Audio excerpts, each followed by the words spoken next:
പ്രേതം ഭൂതം എന്നൊക്കെയുള്ളത് സത്യം തന്നെയാണോ എന്നതിൽ പലർക്കും ഇന്ന് സംശയമുള്ള കാര്യമാണ്. അതുപോലെ തന്നെയായിരുന്നു എനിക്കും.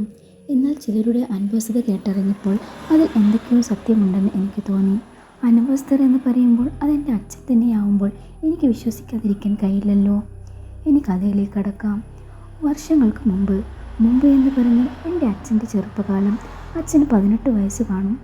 അന്ന് കരണ്ടോ വെളിച്ചമോ ഒന്നുമില്ലാത്ത കാലം. മണ്ണെണ്ണ വെട്ടത്തിൻ്റെ വെളിച്ചത്തിൽ ജീവിച്ചിരുന്ന കാലം. രാത്രി 9 മണി ആകുമ്പോഴേക്കും വിളക്കിൻ്റെ തിരത്താഴ്ത്തി ഉറങ്ങിയിരുന്ന കാലം. വാഹനങ്ങൾ പരിമിതമാർന്ന കാലം.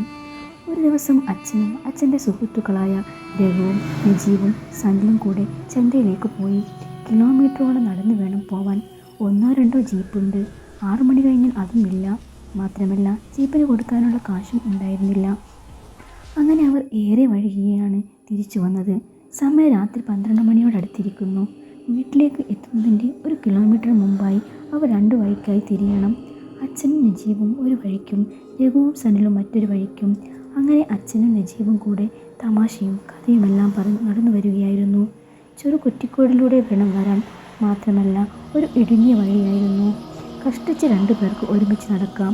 അതിൻ്റെ ഒരു വശത്ത് ശവപ്പറമ്പും മറുവശത്ത് കുറ്റിക്കാടുകളുമായിരുന്നു.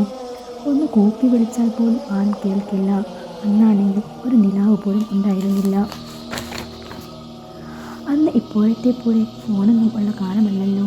അവരുടെ കയ്യിൽ ആകെ ഉണ്ടായിരുന്നത് LED വെളിച്ചമുള്ള ചെറിയൊരു ടോർച്ചാണ്.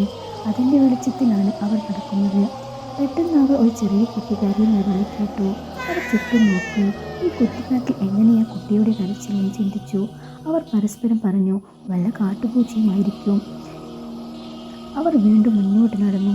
വീണ്ടും ഒരു കുട്ടി കരയുന്നത് പോലെ തോന്നി. മാത്രമല്ല പട്ടികൾ ഓടിയിടുന്നതായും അവർ കേട്ടു. അവരുടെ മനസ്സിൽ ചെറിയൊരു പേടി തോന്നാൻ തുടങ്ങി.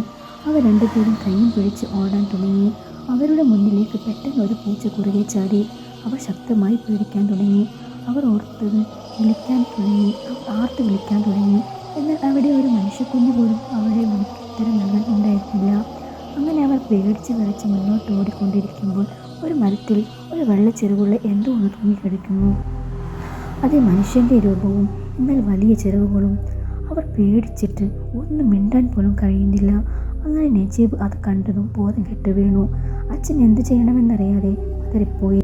ഒന്ന് കരയാനോ നിലവിളിക്കാനോ കഴിയുന്നില്ല. പെട്ടെന്ന് ആ രൂപം അപ്രത്യക്ഷമായി. അച്ഛൻ്റെ തൊണ്ട വരണ്ടുപോയി. എന്തായാലും മരിക്കുമെന്ന് ഉറപ്പായി. അച്ഛൻ മടിയിൽ നജീബിനെ കിടത്തി. അച്ഛന് മയങ്ങിപ്പോയി. രാവിലെ തേയില നുള്ളാൻ വന്ന പെണ്ണുങ്ങളാണ് അവരെ വിളിച്ചെണീപ്പിച്ചത്. 2 പേർക്കും ശക്തമായി പനിക്കുന്നുണ്ട്. അങ്ങനെ അവരെ വീട്ടിലേക്ക് കൊണ്ടുപോയി. കാര്യങ്ങളെല്ലാം അച്ഛൻ അവതരിപ്പിച്ചു. എന്നാൽ ചിലർ വിശ്വസിച്ചു, ചിലർ പരിഹസിച്ചു, ചിലർ തള്ളിപ്പറഞ്ഞു. എന്നാൽ മറ്റു ചിലരാവട്ടെ അവരെ കുടിയന്മാരായി ചിത്രീകരിച്ചു.